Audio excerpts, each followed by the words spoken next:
was, so you make the adjustment on that. And they're going to lay it on fuel just a second, Marty. Big debate on Martin Truex Jr.'s radio as to whether to pit here or not. Waiting a little bit on fuel, just like a teammate, Denny Hamlin. They did decide to come to pit road for fresh Goodyear tires. He said it was crazy in traffic. The car was so tight, but when everybody else pitted, the car went way free. Dramatic, the difference in handling when all those cars pitted.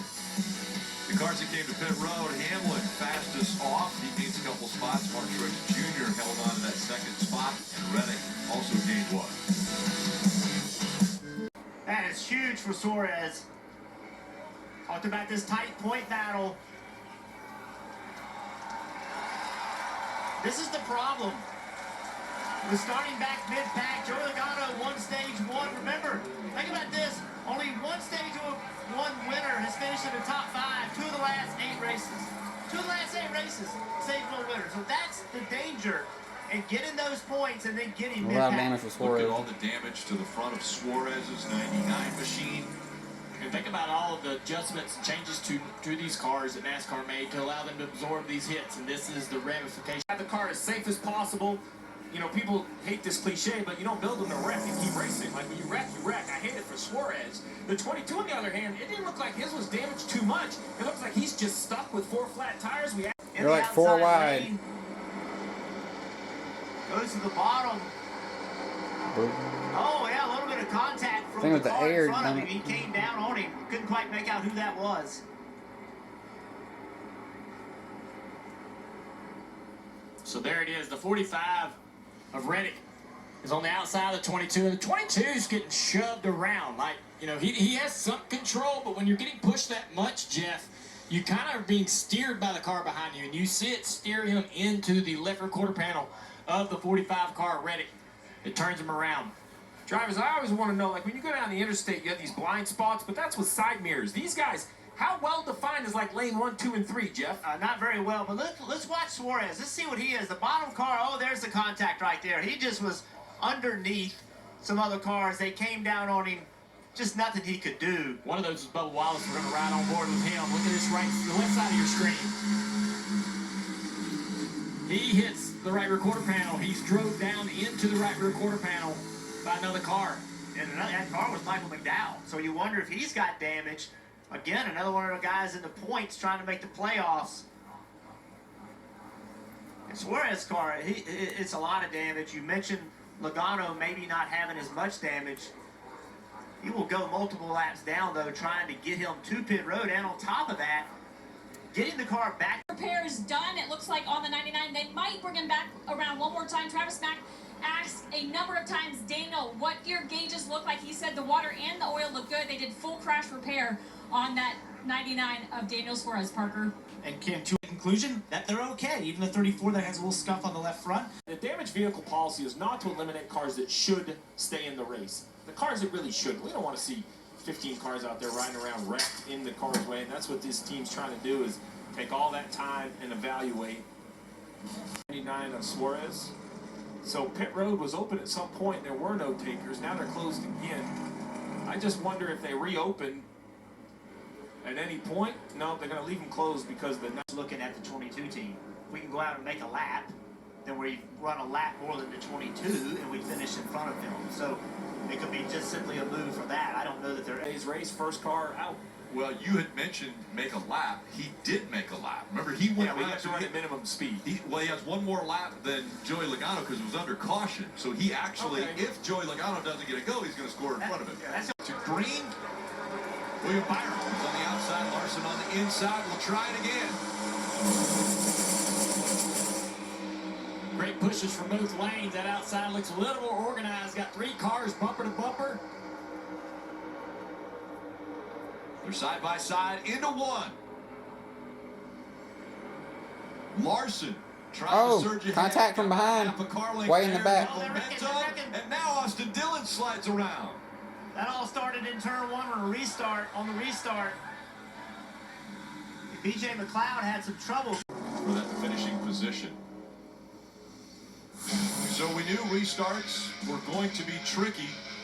Well, it's happening all over this field. Austin Dillon. Let's go! organization in the outside. You see that line surging ahead. Now this organized on the inside with another 3-wide move by Chase Elliott. Chase Elliott, the man on the move. It's like the blue car got run way up the hill. Of that second duo of cars.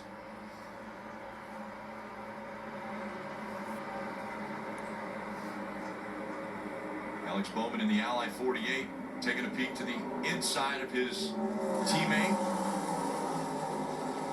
Bubba Wallace trying not to move up a little bit too high into the 6 of Brian Keselowski as those two continue to fight for a spot.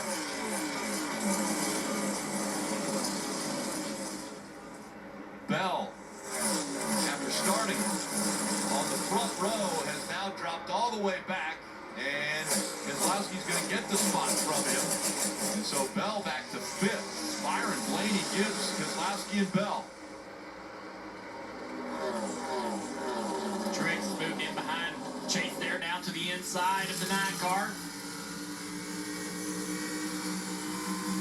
I'm thinking, still planning on coming to pit road maybe. Now they're going to ride around under yellow. Let's see how the 20 gets back without damaging his car. Take a look, guys. All by himself right here, just loose. Back comes around on the corner exit of turn 1.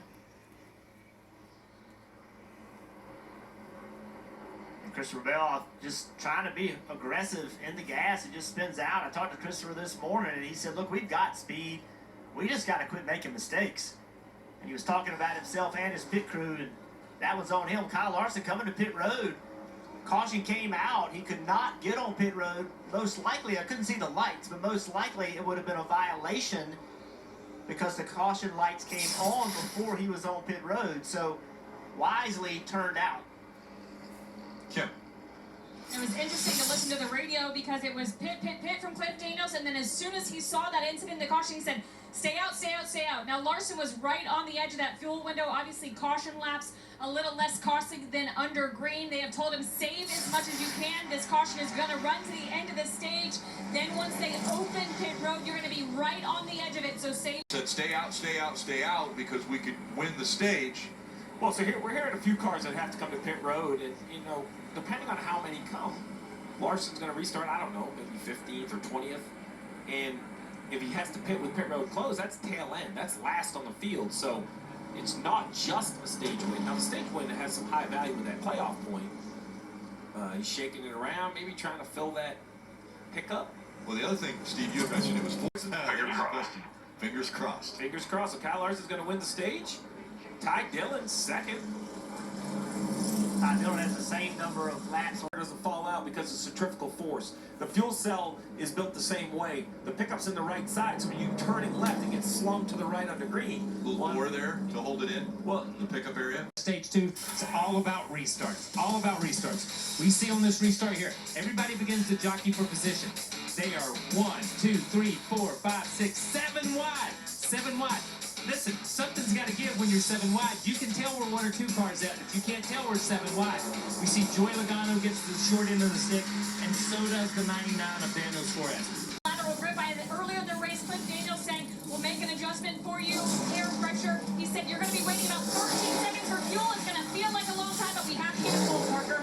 Right, the 11 of Denny Hamlin on pit road. We talked about how he didn't wait on fuel. This is the ramification that they were not able to do really well, but when the sun came out, it got really slick. Also, Blake Harris asked him, what do you need for traffic? He's right in the middle of it.